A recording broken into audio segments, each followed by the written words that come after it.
Hello friends, welcome to கோல் சமையல். இன்றைக்கி நம்ம கோல் சமையல் சேனலில் கத்தரிக்காய் புளிக்குழம்பு எப்படி செய்யலான்றதை பார்க்கலாம். கோல் சமையல் சேனலை சப்ஸ்கிரைப் பண்ணிக்கோங்க. பக்கத்தில் இருக்க ஆல்ன்ற பெல் ஐக்கானை கிளிக் பண்ணிக்கோங்க ஃப்ரெண்ட்ஸ். அப்போ தான் நான் போடுற வீடியோ உடனே உங்களுக்கு நோட்டிஃபிகேஷனில் வரும். மசாலா வறுத்து அரைச்சி தான் இந்த காரக்குழம்பு செய்ய போகிறோம். மசாலா பொருட்கள் எல்லாமே வறுத்து அரைச்சி தான் இந்த கத்திரிக்காய் புளிக்குழம்பு செய்ய போகிறோம். எப்படி செய்யலான்றதை பார்க்கலாம். குழம்புக்கு மசாலா பொருட்களை வறுத்தெடுக்கிறதுக்காக ஒரு கடாயில் 2 ஸ்பூன் வர கொத்தமல்லி எடுத்துக்கலாம். சீரகம் 1 ஸ்பூன், சோம்பு 1 ஸ்பூன், மிளகு 1/2 ஸ்பூன் எடுத்துக்கலாம். காரம் உங்களுக்கு எந்தளவு அதிகமாக தேவை அதுக்கு தகுந்த மாதிரி மிளகு எடுத்துக்கோங்க. இது கூட 1 ஸ்பூன் எண்ணெய் சேர்த்துக்கலாம். வரமிளகாய் 3 எடுத்துக்கலாம். காரத்துக்கு தகுந்த மாதிரி மிளகாயும் சேர்த்துக்கோங்க. இப்போ நம்ம சேர்த்துருக்க மசாலா பொருட்கள் எல்லாத்தையும் வாசனை வர வரைக்கும் அடுப்பை மீடியம் ஃப்ளேம்லேயே வச்சு வறுத்தெடுத்துக்கலாம். மசாலா பொருட்கள் எல்லாத்தையும் வறுத்து அரைச்சி செய்கிறப்ப அந்த குழம்போட சுவையே ரொம்பவே சூப்பராக டேஸ்ட்டாக இருக்கும். இப்போ வறுபட்டுருச்சு, ஒரு பிளேட்டுக்கு மாற்றிடலாம். அதே கடாயில் வெங்காயம் தக்காளியை வதக்குறதுக்கு தேவையான அளவு எண்ணெய் எடுத்துக்கலாம். 3 ஸ்பூன் நல்லெண்ணெய் சேர்த்துக்கலாம். 1 கைப்பிடி சின்ன வெங்காயம் சேர்த்துக்கலாம். சின்ன வெங்காயம் சேர்த்து பண்ணுறப்ப நம்மளுடைய காரக்குழம்பு ரொம்பவே டேஸ்ட்டாக இருக்கும். இது கூட 4 பூண்டு பல் சேர்த்துக்கலாம். சேர்த்துருக்க வெங்காயம் வெள்ளைப்பூலாம் லைட்டாக வதங்குற வரைக்கும் எண்ணெயில் வதக்கி விட்டுக்கலாம். பழமான தக்காளி பழமாக 1 எடுத்து கட் பண்ணிவிட்டு அதையும் வெங்காயம் வெள்ளைப்பூடோட சேர்த்து வதக்கிக்கலாம். இது கூட 1/2 ஸ்பூன் உப்பு சேர்த்துக்கலாம். உப்பு சேர்த்து வதக்குறப்ப வெங்காயம் தக்காளி சீக்கிரமாகவே வதங்கிடும். வெங்காயம் தக்காளி வதக்கி செய்கிறத காட்டிலும் இந்த மாதிரி அரைச்சி ஊற்றி செஞ்சோம்னா குழம்போட அளவு அதிகமாகவோ கம்மியாகவோ நம்மளுக்கு தகுந்த மாதிரி தண்ணி சேர்த்து வச்சுக்கலாம். வெங்காயம் தக்காளியை வதக்குனதுக்கு அப்புறமா பிளேட்டுக்கு மாற்றிட்டு நல்லா ஆற வச்சிடலாம். நம்ம ஏற்கனவே வறுத்து வச்சுருக்க மசாலா பொருட்களை இந்த வெங்காயம் தக்காளியோடு சேர்த்து மிக்சி ஜாரில் போட்டு நல்லா ஃபைன் பேஸ்ட்டாக அரைச்சி எடுத்துக்கலாம். நான் இந்த கத்திரிக்காய் புளிக்குழம்பை அம்மியில் அரைச்சி தான் செய்ய போகிறேன்.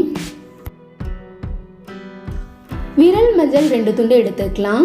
அம்மியில் வச்சு நல்லா நைஸாக அரைச்சிக்கலாம். இந்த குழம்புக்கு மசாலா பொடி எதுவுமே நான் சேர்க்கலை, எல்லாமே அரைச்சி தான் செய்ய போகிறேன். 2 தேங்காய் சில் எடுத்துக்கலாம்.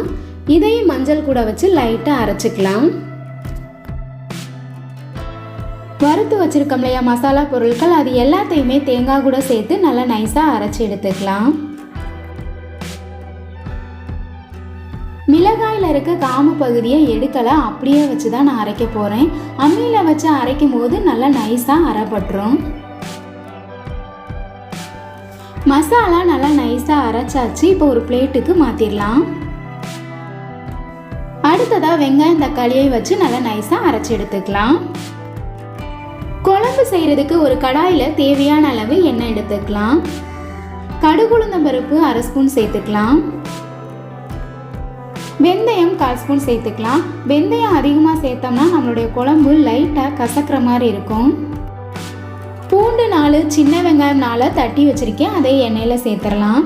இதுக்கு பதிலாக பொடிசாக கட் பண்ணிவிட்டு கூட எண்ணெயில் சேர்த்துக்கலாம். வெங்காயம் வெள்ளை பூண்டோட பச்சை மணம் போகிற வரைக்கும் லைட்டாக எண்ணெயிலே வதக்கி விட்டுக்கலாம்.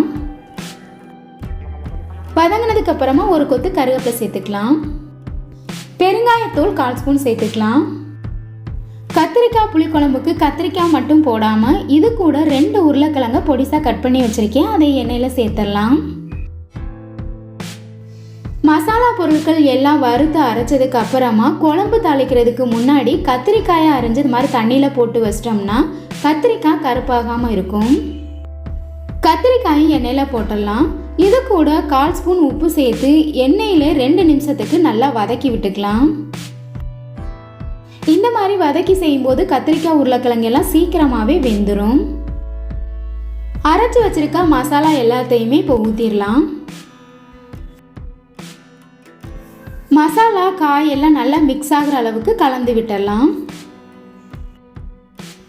குழம்புக்கு தேவையான அளவு தண்ணி சேர்த்துடலாம். மசாலா அரைச்சதுக்கு அப்புறமா அம்மிக்கல்ல கழுவுன தண்ணி இருக்குது, அந்த தண்ணியை இது கூட சேர்த்துக்கலாம். காய் காய் வதக்கும் போதே நம்ம உப்பு சேர்த்துருக்கோம், அதனால் இப்போ குழம்புக்கு உப்பு சேர்க்க வேணாம். காயெல்லாம் வெந்ததுக்கு அப்புறமா நம்ம சேர்த்துக்கலாம்.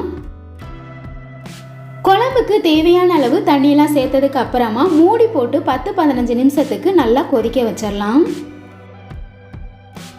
மூடியை ஓப்பன் பண்ணிடலாம். இந்த மாதிரி ஒரு 2 தடவைக்கு மூடி போட்டு வேக வச்சோம்னா குழம்போட பச்சை வாசனையெல்லாம் போயிடும். அதே சமயம் காயெல்லாம் நல்லா வெந்துடும்.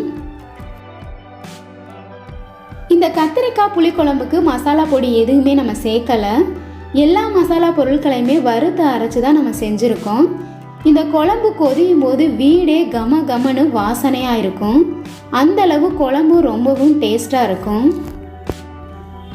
காயெல்லாம் நல்லா வெந்துருச்சு.